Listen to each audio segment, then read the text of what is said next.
ekena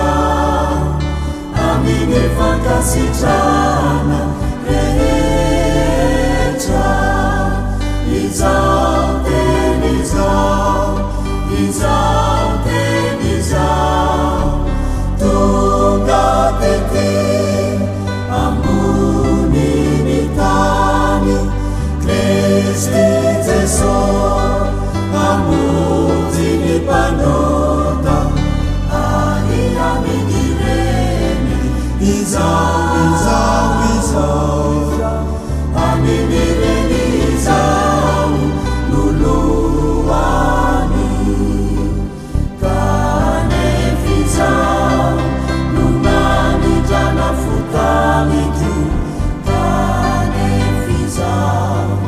nonanidrana fotaniko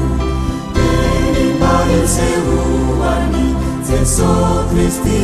emaniko zay loany zay loany ny fahalipore tramo fianarana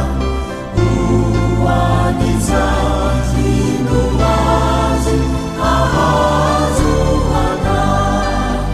fiainana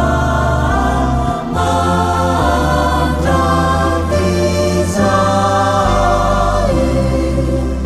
mahatotika tokony ekena aminy fankasitrahana